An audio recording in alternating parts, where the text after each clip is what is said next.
ഇതൊരു ഉടമ്പടി സാക്ഷരതാ ധ്യാനമാണ്.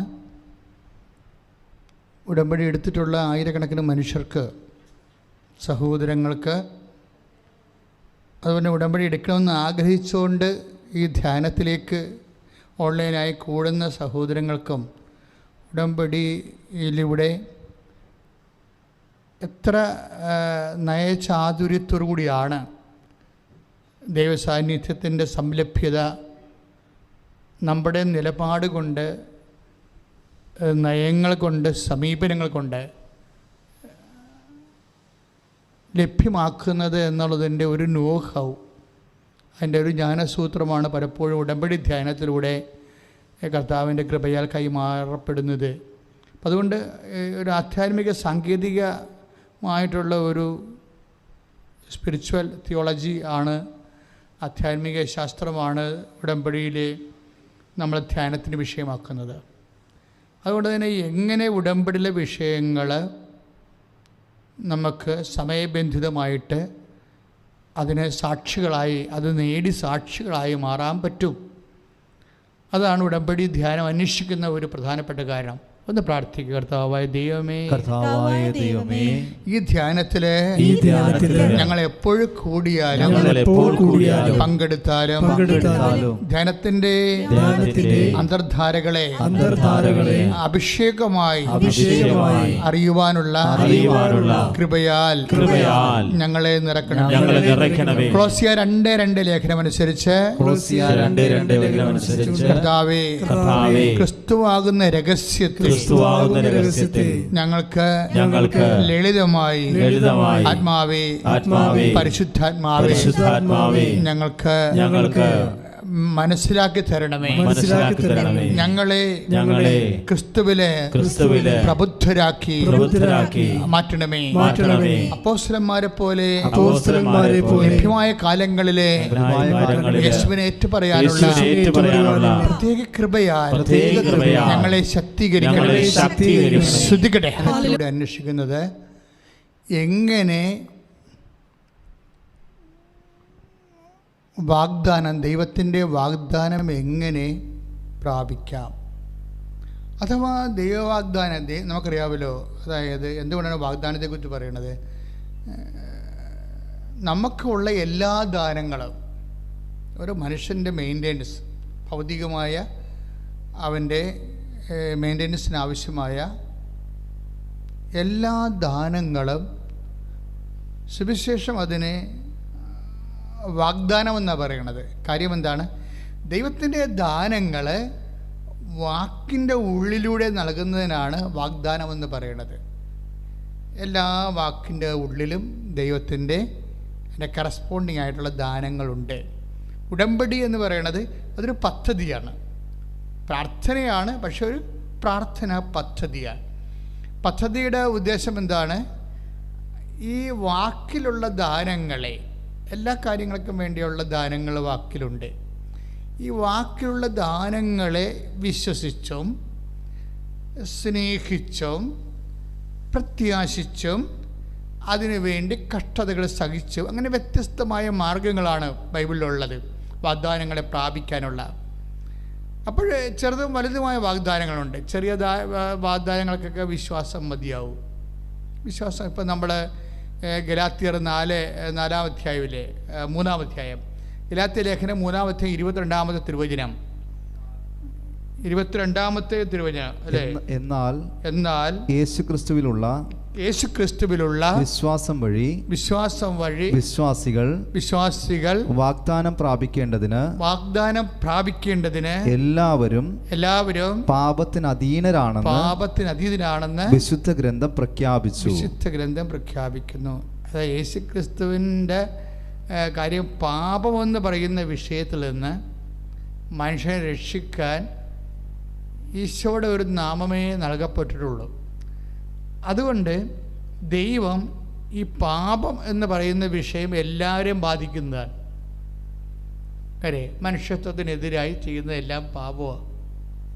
സിമ്പിളായിട്ട് പറഞ്ഞാൽ, ഇപ്പോൾ ദൈവം മനുഷ്യനെ സൃഷ്ടിച്ചില്ലേ, അപ്പോൾ അവൻ്റെ ആ മനുഷ്യത്വം എന്തുകൊണ്ട് ദൈവം ഉദ്ദേശിക്കുന്ന കുറച്ച് കാര്യങ്ങളുണ്ട്. മൃഗങ്ങളിൽ നിന്ന് ഉദ്ദേശിക്കുന്നതല്ല മനുഷ്യരിൽ നിന്ന് ഉദ്ദേശിക്കുന്നത്. അപ്പം മനുഷ്യത്വത്തിനെതിരായി ചെയ്യുന്ന എല്ലാ വിഷയങ്ങളും പാപമാണ്. അപ്പോഴേ ഈ മനുഷ്യത്വം എന്ന് പറയുമ്പോൾ അവൻ്റെ സാംസ്കാരിക വളർച്ചയ്ക്ക് അനിവേക്ഷണമായി ഓരോരോ കാലങ്ങളിൽ മനുഷ്യത്വം വ്യത്യസ്തപ്പെട്ടിരിക്കും അല്ലേ? ഇക്കാലങ്ങളിലുള്ള മനുഷ്യത്വം എന്ന് പറയുന്നത് ശരിക്കും ഇത്രയും നാൾ മനുഷ്യരാശി ചരിത്രത്തിലൂടെ സഞ്ചരിച്ച് സാംസ്കാരികമായ ഒരു എന്താണ് റിഫൈനിങ്, നമ്മളെ ശുദ്ധീകരണം, സാംസ്കാരിക ശുദ്ധീകരണം നടന്നതിന് ശേഷം ഇക്കാലം കിട്ടുന്ന മനുഷ്യത്വമാണ്. അപ്പോൾ പണ്ട് പലതും ശരിയായിരുന്നത് എന്ന് ഇപ്പം ശരിയല്ല. പണ്ട് ശരിയായിരുന്നത് അത് ആ കാലങ്ങളിൽ അത് പ്രശ്നമല്ലായിരുന്നു. പക്ഷേ ഇപ്പം ശരിയല്ല. ഇപ്പം ജെൻഡർ ഇക്വാലിറ്റി ഇപ്പം മനുഷ്യത്വത്തിൻ്റെ ഏറ്റവും വലിയ പരിഗണനാ വിഷയമാണ്. ജെൻഡർ ഈക്വാലിറ്റി എന്ന് വെച്ച് കഴിഞ്ഞാൽ പുരുഷനും സ്ത്രീക്കും തമ്മിലുള്ള തുല്യ അവകാശം. പണ്ട് 10,000 കൊല്ലം മുമ്പ് ഇതത്ര റെഫറൻസ് ഉള്ള പോയിൻ്റ് അല്ലായിരുന്നു. അപ്പോഴേ പാപമെന്ന് പറയുന്നത് എന്താണ്? മനുഷ്യത്വത്തിനെതിരെ ഉണ്ടാകുന്ന കാര്യം. മനുഷ്യത്വത്തിൽ നിന്ന് ദൈവം പ്രതീക്ഷിക്കുന്നതിൽ നിന്ന് ഓരോരോ കാലങ്ങളിൽ റിഫൈൻ ചെയ്ത് വരുന്ന മനുഷ്യത്വങ്ങളിൽ നിന്ന് ദൈവം പ്രതീക്ഷിക്കുന്നത്, അതിനെ വ്യത്യസ്തമായ ദൈവിക ലക്ഷ്യങ്ങളെ അട്ടിമറിക്കുമ്പോഴാണ് ഒരു മിസ്സിങ് ദ മാർക്ക് വരുന്നത്. ഇത് ഈ ഒരു സാഹചര്യത്തിനെ മനുഷ്യന് ഇങ്ങനെ മനുഷ്യത്വത്തിന് വിരുദ്ധമായി ചെയ്യാൻ സാധ്യതയുള്ള വിഷയങ്ങളിലേക്ക് മനുഷ്യൻ ചാഞ്ഞു നിൽക്കുമ്പോഴേ സംഭവിച്ചു പോകുന്ന ഇന്നബിലിറ്റീസ്, അതിൻ്റെ ഒരു കുറവുകൾ, ഇത് പരിഹരിക്കാൻ നിയമ സംവിധാനങ്ങൾക്ക് ഒരു പരിധിവരെ പറ്റത്തുള്ളൂ അല്ലേ? അതിന് നമുക്ക് ജുഡീഷ്യറി ഉണ്ട്, അതുപോലെ തന്നെ എക്സിക്യൂട്ടീവ് പോലീസ് സംവിധാനങ്ങളുണ്ട്, അതുപോലെ തന്നെ ലെജിസ്ലേറ്ററുണ്ട്. ഇതൊക്കെ ഉണ്ട് എല്ലാം ഉണ്ടെങ്കിലും നമുക്കറിയാം ആ വിധി ശരിയായില്ല എന്നെന്തുകൊണ്ടാണ് ചെറിയ പറഞ്ഞത്? ആ വിധി ശരിയായില്ല എന്ന് പറഞ്ഞാൽ എന്തുകൊണ്ടാണ്? അതിനകത്ത് എന്തോ ഒരു നീതിയുടെ ഒരു കുറവുണ്ടെന്ന് പൊതുജനങ്ങൾക്ക് തോന്നുമ്പോഴാണ്. ഒരിക്കലും ഈ മനുഷ്യരാശിയെ സംതൃപ്തിപ്പെടുത്തിക്കൊണ്ട് എല്ലാ കോടതികൾക്കും എല്ലാ കാലത്തും വിധി പ്രഖ്യാപിക്കാൻ പറ്റുന്നില്ല. അതിനുള്ള പരാധീനതയും പരിമിതികളും അവിടെയും ഒരു മനുഷ്യനാണ് പ്രവർത്തിക്കുന്നത്, അതുണ്ടാവും. അപ്പം അതുകൊണ്ട് ഇതൊക്കെ പരിഹരിക്കാൻ പറ്റുന്ന എവിടെയാണ്? ഈശോ പറഞ്ഞത് എന്താണ്? വിധിയെല്ലാം മനുഷ്യപുത്രന് വിട്ടേക്കാൻ പറയും. കാരണം ലോകത്തിലെ കോടതിയിലുണ്ടെങ്കിലും ശരി, അത് ചിലപ്പോൾ പാളിപ്പോകാനൊക്കെ സാധ്യതയുണ്ട്.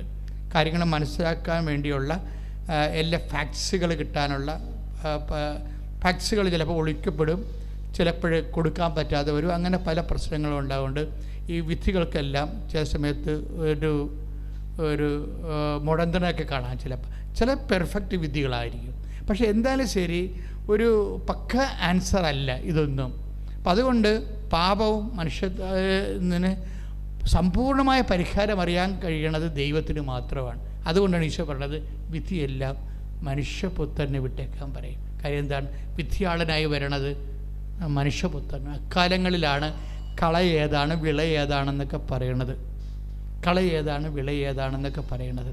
അപ്പോൾ ഇതുകൊണ്ട് ഇങ്ങനെ ഒരു വിഷയമുള്ളതുകൊണ്ട് ക്രിസ്തുവിനെ മസ്റ്റ് ആക്കുന്നത് എന്താണ്? പാപമാണ്, പാപ സാഹചര്യങ്ങളാണ്. അഥവാ ക്രിസ്തുവിനെ മനുഷ്യത്വത്തിൻ്റെ ഒരു ഭാഗമായി മാറാനും ഒരു ഫ്രെയിം ഓഫ് റെഫറൻസ് നമുക്ക് ക്രിസ്തു, അതാണ് ഇന്ന് വരെ ഈശോ ചോദിച്ചൊരു ചോദ്യമുണ്ട്. അതായത് നിങ്ങൾ ആർക്ക് എന്നിൽ പാപം ആരോപിക്കാൻ കഴിയും? അത് എക്കാലത്തോടുമുള്ളൊരു വെല്ലുവിളിയാണ്. കാര്യം അത്രയും തീർപ്പോടുകൂടി പറയാൻ ലോകത്തിലുള്ള ഒരു മതസ്ഥാപകനെയും പറ്റത്തില്ല.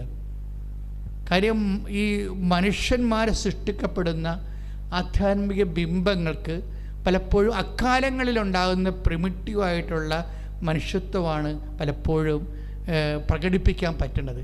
അതുകൊണ്ട് തന്നെ കാലം സഞ്ചരിച്ച് കഴിയുമ്പോൾ അങ്ങനെയുള്ള മൂല്യങ്ങൾ അവർ മുന്നോട്ട് വെച്ച മൂല്യങ്ങൾ ചിലപ്പോൾ കാലഹരണപ്പെട്ടു പോകും. ക്രിസ്തു അപ്പോഴും കാലഹരണപ്പെട്ടു പോകാതെ ഇരിക്കാൻ കാരണം അതാണ് ക്രിസ്തു എന്നും നിലനിൽക്കുമെന്നല്ലേ പറയുന്നത്. യേശുവേ 12:34 അപ്പോൾ ജനക്കൂട്ടം ഏറ്റുപറഞ്ഞ് അപ്പോൾ ജനക്കൂട്ടം അവനോട് ചോദിച്ചു, ക്രിസ്തു എന്നേക്കും നിലനിൽക്കുന്നു എന്നാണല്ലോ നിയമത്തിൽ ഞങ്ങൾ കേട്ടിട്ടുള്ളത്. ദൈവവചനത്തിൻ്റെ ഒരു നിലപാട് ക്രിസ്തു എന്ന് പറയുന്ന ആ അഭിഷേക ദൈവിക യാഥാർത്ഥ്യം, ദൈവസത്വം കാലത്തിൻ്റെ ഒപ്പം ഇങ്ങനെ നിലനിൽക്കും. അപ്പോൾ ക്രിസ്തുവിലാണ് എല്ലാം സംസ്കരിക്കപ്പെടുന്നതും വിശുദ്ധീകരിക്കപ്പെടുന്നത്. അച്ഛൻ പറഞ്ഞു വരുന്ന കാര്യം, നമ്മളുടെ ഇന്നത്തെ പ്രധാനപ്പെട്ട ഒരു ധ്യാന വിഷയം ക്രിസ്തുവാണ്. കാര്യം എന്താണ്? ഉടമ്പടിയുടെ ലക്ഷ്യം, പരമമായ ലക്ഷ്യം എന്താണ്? ക്രിസ്തു രൂപപ്പെടുത്തി വരിക എന്നുള്ള, ക്രിസ്തു രൂപപ്പെട്ടു വരാൻ. സ്തുതിക്കട്ടെ, സ്തുതിക്കട്ടെ. Hallelujah, hallelujah, hallelujah, hallelujah. യേശുവേ സ്തുതി, ആരാധന. യേശുവേ ഞങ്ങളെ വിശുദ്ധിപ്പിക്കുന്ന എല്ലാ ശക്തികളും ഉറക്കെ പ്രഖ്യാപിക്കുന്നു. ഹല്ലേലൂയ,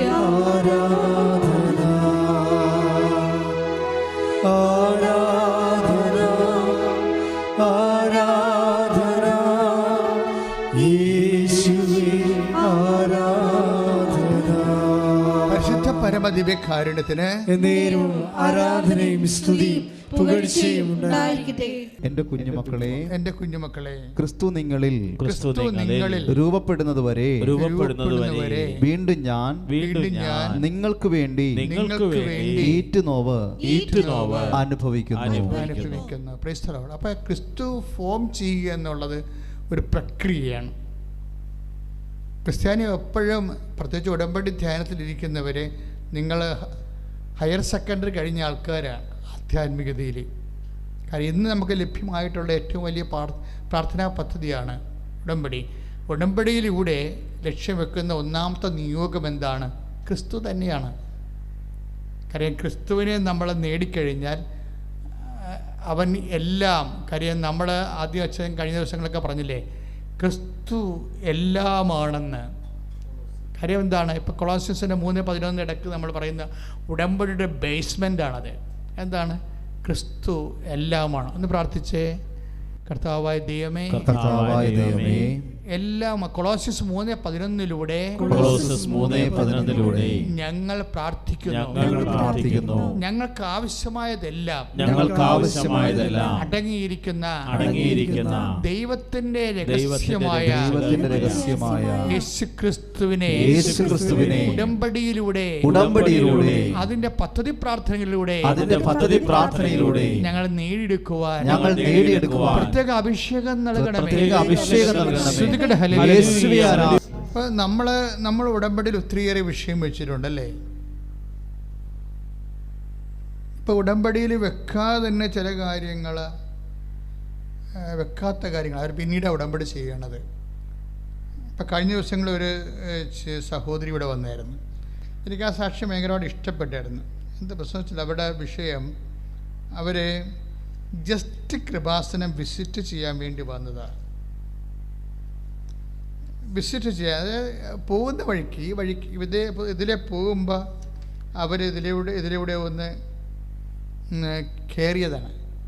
എന്നുവെച്ചാൽ ആൾക്കാരൊക്കെ ഇവിടെ പ്രാർത്ഥിക്കുന്നത് കേട്ട് കയറി അമ്മയുടെ മുമ്പിൽ വരുമ്പോഴേ സ്തുതിക്കട്ടെ.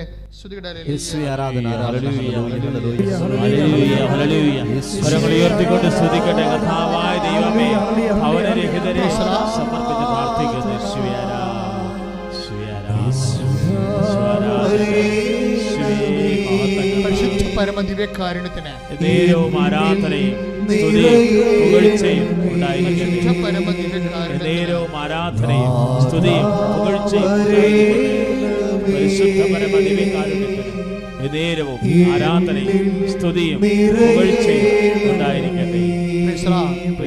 നിങ്ങൾ ആരാധന കൂടുന്നവര് അച്ഛന് കർത്താവ് തരുന്ന വചനങ്ങൾ അനുസരിച്ചാണ് ആരാധന മുന്നോട്ട് പോകുന്നത്. അതിനുള്ളിൽ നമുക്ക് ദൈവത്തെ സ്തുതിക്കും. നമ്മൾ ഇത് കംപ്ലീറ്റ് ഒരു ജനപ്രഘോഷണ ആ രീതിയിലുള്ള ധ്യാനമല്ല ഉടമ്പടി ധ്യാനം. ഉടമ്പടി ധ്യാനത്തിൻ്റെ അകത്ത് പ്രാർത്ഥനയുണ്ടാവും, സ്തുതിപ്പുണ്ടാവും, ആരാധനയുണ്ടാവും, വചനമുണ്ടാവും, വ്യാഖ്യാനം ഉണ്ടാവും. അങ്ങനെ കർത്താവിൻ്റെ കൂടെയാണ് നമ്മളത് സഞ്ചരിക്കുന്നത്. അതുപോലെ ഈ സമയത്ത് വലിയ അഭിഷേകങ്ങൾ ഉണ്ടാകാനുള്ള അതുകൊണ്ടാണ് ഉടമ്പടിയിലൊക്കെ ഭയങ്കരമായ സമയത്ത് ദർശനങ്ങൾ വരേണ്ടതിൻ്റെ കാര്യം ഇതാണ്. കാര്യം ഇതിൻ്റെ ഈ ഒരു പ്രസംഗമായിട്ടല്ല ഇത് പോകുന്നത്. ഇത് മറിച്ചൊരു ദൈവാരാധന, ദൈവജനാരാധനയായിട്ട് ഈശോയുടെ സാന്നിധ്യത്തിൻ്റെ അമ്മയുടെ മധ്യസ്ഥത്തിൽ നമ്മൾ പോവുകയാണ്. അതുകൊണ്ട് നിങ്ങൾ വളരെ ശ്രദ്ധയുണ്ടാകണം. ഇപ്പം ഞാൻ പറഞ്ഞ ജിൻസി ടോമിയുടെ കാര്യമാണ് പറഞ്ഞത്. ജിൻസി ടോമി ഇതിൽ പോകുന്ന സമയത്ത് ഹസ്ബൻഡുമായിട്ട് ഇവിടെ ആൾക്കാർ പ്രാർത്ഥിക്കാൻ പോകുന്ന കണ്ട് അവിടെ കൂടെ വന്നതാണ്. അവർ അമ്മയുടെ മുഖത്ത് നോക്കിയപ്പോൾ അവരമ്മയോട് പറഞ്ഞു, അമ്മേ 5 വർഷമായിട്ട് എനിക്ക് മക്കളില്ല. അവരുടമ്പടി ചെയ്തിട്ടില്ല, അവർക്കറിയത്തില്ല. പക്ഷേ ജസ്റ്റ് വന്ന് കയറിയതേ ഉള്ളൂ. കയറി 5 വർഷമായിട്ട് അവർ മക്കളില്ല. അവർ മടുത്ത് മരുന്നൊക്കെ ഒഴിവാക്കി അങ്ങനെ നിൽക്കുന്ന ഒരു സമയമാണ്. ഇനി എന്താണ് ചെയ്യേണ്ടതെന്നറിയാതെ, ഇനി മക്കളില്ലാണ്ട് ഇങ്ങനെ ജീവിക്കേണ്ടി വരുമോ എന്നൊക്കെ അറിയാതെ പകച്ച് നിൽക്കണം ജീവിതത്തിൽ. ഈ പകപ്പോടു കൂടിയാണ് അവർ മാതാവിൻ്റെ മുഖത്തേക്ക് നോക്കുന്നത്. പക്ഷേ പകപ്പോടുകൂടി നോക്കുമ്പോൾ അത് പകപ്പിനെ പ്രാർത്ഥനയാക്കി മാറ്റാനുള്ള കഴിവ് അവർക്കുണ്ട്. അതാണ് അവരുടെ വിശ്വാസം എന്ന് പറയണത്. പകപ്പുണ്ട്, ജീവിതത്തിൽ ഇങ്ങനെ പകച്ചു നിൽക്കുന്ന ആളാണ്. ചില ആൾക്കാർ കടത്തിന് മുമ്പിൽ പകച്ചു നിൽക്കും, ചിലർ രോഗത്തിൻ്റെ മുമ്പിൽ പകച്ചു നിൽക്കും, ചിലർ ഉറ്റവരുടെ മരണത്തിന് പെട്ടെന്നുണ്ടാകുന്ന ആകസ്മിക വിയോഗത്തിൽ പകച്ചു നിൽക്കും. അപ്പം ജീവിതത്തിൽ നമുക്ക് പകച്ചു നിൽക്കും. നമ്മൾ പലപ്പോഴും, ഞാനും പല സമയത്ത് പകച്ചു നിന്നിട്ടുണ്ട്. അക്കാലങ്ങളിലെല്ലാം രാത്രികളിലെപ്പോലും ഞാൻ പ്രാർത്ഥനയാക്കി മാറ്റും. കാര്യം നമ്മളെ സംബന്ധിച്ചിടത്തോളം എങ്ങനെ ക്ലിയർ ചെയ്ത് നമ്മൾ ജീവിച്ചാലും, ഞാൻ ജീവിതത്തിൽ നിന്ന് പഠിച്ചതാണ് നമുക്ക് പണി കിട്ടുമെന്നാണ്. അതായത് എങ്ങനെ, ഞാൻ കുറേ ശ്രദ്ധിച്ചിട്ടുണ്ട് ഈ വിഷയത്തിൽ. എങ്ങനെ നമ്മൾ തട്ടലും മുട്ടലും ഇല്ലാതെയൊക്കെ പോകണമെന്ന് വിചാരിച്ചാലും തമ്പുരാൻ നമുക്കൊരു പണി തരും. അത് ദൈവത്തിൻ്റെതായിട്ട് തരുന്ന, അതായത് ദൈവത്തിൻ്റെ കാര്യം. ബുദ്ധിമോശം എന്ന് പറഞ്ഞാൽ അങ്ങനെ ബുദ്ധിമോശം വളരെ ചിന്തിച്ചും ആലോചിച്ചും അതിൻ്റെ റിസൾട്ടൊക്കെ നോക്കിയും അതിൻ്റെ പ്രോയും കോന്ത്രായും അതിൻ്റെ സൈഡ് എഫക്ട്സും പാർശ്വഫലങ്ങളൊക്കെ ഞാൻ ഹരിച്ചും കുണിച്ചുമൊക്കെയാണ് ഓരോ കാര്യങ്ങൾ പതുക്കെ ചെയ്യണത്. അങ്ങനെ ചെയ്താലും പണി കിട്ടും ചില സമയത്ത്. ആ പണി കിട്ടുമ്പോൾ നമ്മൾ ഓർക്കേണ്ട ഇതാണ്, ഇത് ദൈവത്തിൻ്റെ തിരുസന്നിധിയിലേക്ക് വരാൻ വേണ്ടിയുള്ള ഓരോ വിളിയാണ്. ദൈവം വിളി പലതരത്തിലുണ്ട്. ദൈവം ഇങ്ങനെ ഓട്ടോറിക്ഷയിലും മൈക്കും കെട്ടി എല്ലാവരെയും ഒന്നും വിളിക്കത്തില്ല, ആരെയും വിളിക്കത്തില്ല. ദൈവം എങ്ങനെ വിളിക്കണത്? തൻ്റെ അടുത്തേക്ക് വരാൻ വേണ്ടിയുള്ള സാഹചര്യങ്ങൾ ക്രമീകരിക്കും. ചില പൊട്ടന്മാർ വരത്തില്ല, ചിലർ വരും, ചിലർ വന്നാൽ പോകത്തില്ല. ഇങ്ങനെയൊക്കെയാണ് ദൈവത്തിൻ്റെ ദിവസത്തിന് ആൾക്കാർ വ്യാപരിക്കണത്. ചിലർ എന്തെല്ലാം പ്രശ്നമുണ്ടെങ്കിലും വരത്തില്ല, വരാൻ തോന്നത്തില്ല. കാര്യം അവർക്ക് അങ്ങനെ ഒരു പ്രത്യാശയില്ല, അങ്ങനെ ഒരു വിശ്വാസമില്ല. ഇപ്പം ജെൻസി ടോമിയുടെ വിഷയം എന്താണ്? അവളുടെ വന്ന് മാതാവിൻ്റെ മുഖത്ത് നോക്കിയാൽ മാതാവിനോട് പറഞ്ഞ, അമ്മേ 5 കൊല്ലമായിട്ട് എനിക്ക് മക്കളില്ല, ഇനിയിപ്പോൾ എന്താ ചെയ്യേണ്ടതെന്ന് എനിക്കൊരു ഐഡിയയും ഇല്ല, അമ്മ എനിക്ക് കുഞ്ഞിനെ തരണം. That's okay. അവൾ ഉടമ്പടി എടുത്തിട്ടില്ല, അമ്മയുടെ മുഖത്തേക്ക് അതേ പറഞ്ഞുള്ളൂ. പക്ഷേ വിത്തിൻ അടുത്ത പീരീഡ്സ് കഴിയുമ്പോൾ അവൾ പ്രഗ്നൻ്റ് ആവും. അത് ലൈറ്റ്നിങ് ആയിട്ടാണ്. ദൈവത്തിൻ്റെ അനുഗ്രഹങ്ങൾ ചില സമയത്ത് നമുക്ക് ഞെട്ടിപ്പോവും. ഈ മിന്നൽ വരണ പോലെ അനുഗ്രഹങ്ങൾ വരും, അറിയത്തില്ല. അപ്പോൾ അത് മനസ്സിലായി കഴിഞ്ഞപ്പോൾ അവൾ അടുത്ത കുഞ്ഞിൻ്റെ കാര്യം വന്നപ്പോൾ അവൾ ഉടമ്പടി ചെയ്തു. അടുത്ത ആ ഒരു കുഞ്ഞിനെ പ്രസവിച്ച്, അമ്മ കൊടുത്ത കുഞ്ഞിനെ പ്രസവിച്ച് കഴിഞ്ഞിട്ട് അവൾ വീണ്ടും അപ്പോൾ പിന്നെ ഉടമ്പടി ചെയ്ത് വെച്ചും. കാര്യം ആദ്യം കിട്ടിയ കുഞ്ഞിനെ പെൺകുഞ്ഞായിരുന്നു. അപ്പോൾ അവൾക്കൊരു ആൺകുഞ്ഞിനെ വേണം. അതുകൊണ്ട് തിരിച്ചു വന്നിട്ട് അവൾ ഉടമ്പടി ചെയ്യും, ഡിസിറ്റോമിറ്റ്. അങ്ങനെ ശരിയാണ്. അപ്പോൾ ഉടമ്പടി ചെയ്തിട്ട് അവൾ ആദ്യം എഴുതും, എനിക്ക് ആൺകുഞ്ഞിനെ വേണമെന്ന് എഴുതും. അതാണ് എൻ്റെ രീതികൾ പോണ രീതി നോക്കണം. അപ്പോൾ അവൾക്ക് ആദ്യം ഉണ്ടായിരുന്ന ഫെയ്ത്തിനേക്കാളും കുറച്ചുകൂടി ഫെയ്ത്തും വിശ്വാസവും പ്രത്യാശയും ജെൻസിയിൽ വളർന്ന്. എന്താണ്, ഞാൻ വെറുതെ ചോദിച്ചപ്പോൾ അമ്മ എനിക്ക് കുഞ്ഞിനെ തന്നു. അപ്പം ഞാനിനി എന്താ ചെയ്യണത്? ഇനി ഞാൻ അമ്മയോട് ഞാൻ ആൺകുഞ്ഞിനെ തന്നെ പെർട്ടിക്കുലറായിട്ട് ചോദിക്കുമോ? അതിന് ഇനി ഞാൻ പ്രസവിച്ച് കഴിയുമ്പോൾ പെൺകുഞ്ഞായി പോവുക ആൺകുഞ്ഞായി പോവുക അതിനെക്കുറിച്ച് ബോധമില്ല. കാര്യം ഇക്കാലങ്ങളിൽ എല്ലാവർക്കും പണ്ടത്തെ കാലമല്ലേ, ഞാൻ നേരത്തെ പറഞ്ഞ പോലെ ജെൻഡർ ഇക്വാലിറ്റിയുടെ കാലമായത് കാരണം എല്ലാം ദൈവദാനമാണെന്ന് മനസ്സിലാക്കും. പണ്ട് പെൺകൊച്ചുങ്ങളാണെന്ന് വെച്ചാൽ ദൈവദാനമാണെന്ന് മനസ്സിലാകത്തില്ല. ഇന്ന് മനസ്സിലാക്കി. ഇതാണ് ഞാൻ മനുഷ്യത്വം വളരണം എന്ന് പറഞ്ഞതിൻ്റെ കാര്യം. ഇതാണ് മനുഷ്യത്വം കാലത്തിനൊപ്പം വളരുന്നു. എങ്കിലും ഒരു പെൺകുഞ്ഞുള്ള വീട്ടിലൊരു ആൺകുഞ്ഞുണ്ടാകുന്നത് ഒരു ബാലൻസ് കീപ്പിംഗ് ആണ്. എല്ലാ കാര്യങ്ങൾക്കും ഒരു ബാലൻസ് കീപ്പിംഗാണ്. അപ്പോൾ അവൾ അത് ചോദിച്ചു, എനിക്കൊരു മകനെ വേണം. അപ്പോൾ അമ്മ ഉടമ്പടി എടുത്തു കഴിഞ്ഞപ്പോൾ ഉടമ്പടിയുടേതായിട്ട് അമ്മ കൊടുത്തിരിക്കുന്നത് ആൺമകനെ തന്നെയാണ് കൊടുത്തിരിക്കുന്നത്. 2 കുഞ്ഞുങ്ങളെയും കിട്ടിക്കഴിഞ്ഞാൽ അവൾ രണ്ടാമത് സാക്ഷ്യം പറയാൻ വേണ്ടി വരണത്. ദാറ്റ് മീൻസ് ഉടമ്പടിയുടെ ഒരു റേഞ്ച് ഇതാ. അപ്പം ഞങ്ങളിപ്പോൾ ഇങ്ങനെ ഇത് വിശദീകരിച്ച് എല്ലാ ദിവസവും തന്നെ 10ഉം 15ഉം ഒക്കെ സാക്ഷ്യങ്ങൾ വരും. അതിൽ ഒത്തിരി സാക്ഷ്യങ്ങൾ നമുക്കിതുപോലെ വ്യാഖ്യാനിക്കാൻ പറ്റുന്ന സാക്ഷ്യങ്ങളായിരിക്കും. വ്യാഖ്യാനിക്കാൻ പറ്റുന്നതെന്ന് പറഞ്ഞാൽ എന്താ ഉദ്ദേശിക്കുന്നത്? നമ്മൾ ആദ്യം പറഞ്ഞ വചനമാണ്, അതായത് ഗലാത്യർ 3:22. ഒന്നിന് വായിച്ചോളൂ. എന്നാൽ യേശുക്രിസ്തുവിലുള്ള വിശ്വാസം വഴി വിശ്വാസികൾ വാഗ്ദാനം പ്രാപിക്കേണ്ടതിന് എല്ലാവരും പാപത്തിന് അധീനരാണെന്ന് വിശുദ്ധ ഗ്രന്ഥം പ്രഖ്യാപിച്ചു. അപ്പൊ ഇതിൻ്റെ വരുന്നൊരു വിഷയം വാഗ്ദാനം പ്രാപിക്കുന്നത്. അവിടെ എന്താ എഴുതിയിരിക്കുന്നത്? കൊളോസ്യസിൻ്റെ ഗലാത്യൻ്റെ 3:22 വിശ്വാസം വഴിയാണ് വാഗ്ദാനം പ്രാപിക്കുന്നത്. അപ്പോൾ ഇവിടെ എന്താ ജെൻസി ചെയ്തതെന്ന് വെച്ച് കഴിഞ്ഞാൽ, ജെൻസിയുടെ കേസ് ഹിസ്റ്ററി ഞാൻ നിങ്ങളോട് പറയുകയാണ്. ഈ നമ്മൾ ആദ്യം കണ്ടില്ലേ കൊളോസ്യൻസിൻ്റെ 3:11 എന്താ പറഞ്ഞത്? യേശു ക്രിസ്തു എല്ലാമാണെന്ന് പറഞ്ഞു. അപ്പോൾ ഈ കുട്ടി ഇവക്കില്ല, കിട്ടാത്ത കുട്ടി എവിടെ ഉണ്ട്? യേശുക്രിസ്തുവിൻ്റെ ദാനത്തിലുണ്ട്. കർത്താവിൻ്റെ നമ്മളെപ്പോഴും പറയും, എനിക്ക് കർത്താവ്, ഞാൻ പ്രാർത്ഥിച്ചു, എനിക്ക് കുഞ്ഞിനെ തന്നു, ഞാൻ പ്രാർത്ഥിച്ചു, എനിക്ക് ജോലി കിട്ടി, ഞാൻ പ്രാർത്ഥിച്ചു, എൻ്റെ ക്ഷീണം മാറി എന്നല്ല നിങ്ങൾ പറയേണ്ടത്. നിങ്ങളെന്താ പറയേണ്ടത്? ഞാൻ പ്രാർത്ഥിച്ചു, എനിക്ക് ക്രിസ്തുവിനെ കിട്ടിയെന്നാണ്. ക്രിസ്തുവിനെ എന്തിൻ്റെ രീതിയിൽ? ചിലപ്പോൾ ജോലിയുടെ രീതിയിൽ കിട്ടും, ചിലപ്പോൾ കുഞ്ഞുങ്ങളുടെ രീതിയിൽ കിട്ടും, ചിലപ്പോൾ സൗഖ്യത്തിൻ്റെ രീതിയിൽ കിട്ടും. പക്ഷേ എന്താ കാര്യം? ക്രിസ്തു എല്ലാമാണ്, എല്ലാവരിലുമാണ്. ക്രിസ്തു എല്ലാമാണെന്ന് പറഞ്ഞിട്ടില്ലേ? അതിൽ ഒരു മനുഷ്യൻ്റെ എല്ലാ ആവശ്യങ്ങളുമുണ്ട്. എല്ലാ ആവശ്യങ്ങളും. ക്രിസ്തുവിൻ്റെ വേറൊരു പേരെന്താണ്? ദൈവരാജ്യം. ക്രിസ്തുവിൻ്റെ മനസ്സ്, ക്രിസ്തുവിൻ്റെ വചനങ്ങൾ ആരതുപോലെ നിറവേറ്റിയാൽ അവൻ ദൈവരാജ്യത്തിലാവും. ഈ ഉടമ്പടിയുടെ ഒരു ഗുണമെന്ന് പറയണത്, ഇതിനേക്കാളും നല്ലൊരു പ്രാർത്ഥന ഇനി ദൈവത്തിനെ വെളിപ്പെടുത്താൻ പറ്റുമെന്നറിയത്തില്ല. ഞാൻ ദൈവത്തിൻ്റെ അനന്തമായ കഴിവിനെ പരിമിതപ്പെടുത്തി പറയുകയല്ല. കാര്യം ഇതിൻ്റെ സാരസംഗ്രഹം എന്ന് പറയണത്, ഇപ്പോൾ ഉദാഹരണം, ഇപ്പോൾ ഈശോ എന്താ പറഞ്ഞിരിക്കുന്നത്? നിങ്ങൾ ആദ്യം ദൈവരാജ്യത്തെയും എന്ന് പറഞ്ഞേ, നിങ്ങൾ ആദ്യം ദൈവരാജ്യത്തെയും അവിടുത്തെ രാജ്യവും അവിടുത്തെ നീതിയും അന്വേഷിക്കുക. അതോടൊപ്പം മറ്റുള്ളവയെല്ലാം നിങ്ങൾക്ക് ലഭിക്കും. അതെന്താ? അത് ആദ്യം, അതായത് ഇപ്പൊ നമ്മുടെ മത്തായി ശ്ലീഹയുടെ സുവിശേഷം ഉടമ്പടിയുടെ ഒരു ഭയങ്കര ആക്സസ് വേർഡാണത്. അക്ഷമായിട്ടുള്ളൊരു വചനമാണ്.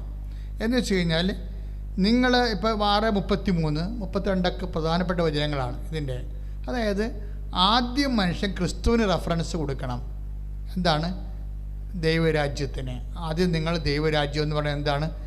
ദൈവത്തിൻ്റെ മനസ്സ്, ദൈവത്തിൻ്റെ ഇഷ്ടം. ഇപ്പം നമ്മുടെ ഇഷ്ടം നമ്മൾ കൺവേ ചെയ്യേണ്ടത് എങ്ങനെയാണ്?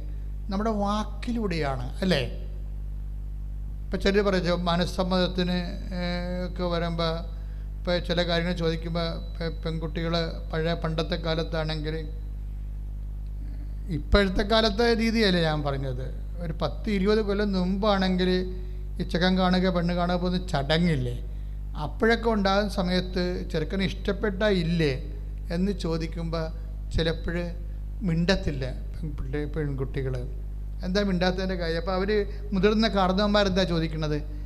നീ വാ തുറന്ന് സംസാരിക്ക്, നിന്റെ മനസ്സിലിരിപ്പ് എന്താണെന്ന് അറിയാൻ പറ്റുമല്ലോ, അതാ നിനക്ക് വേറെ വല്ലവരും ഉണ്ടോ എന്നൊക്കെ ചോദിക്കത്തില്ലേ? ഇതെന്താ വെച്ച് കഴിഞ്ഞാൽ ഇവർ സംസാരിക്കാത്ത കൊണ്ടാണ്. മനസ്സിലിരിപ്പ് അറിയണത് എങ്ങനെയാണ്? സംസാരത്തിലൂടെയാണ്. അപ്പം ദൈവത്തിൻ്റെ മനസ്സിലിരിപ്പെന്ന് പറയുന്നത് എന്താണ്? ക്രിസ്തുവാണ്.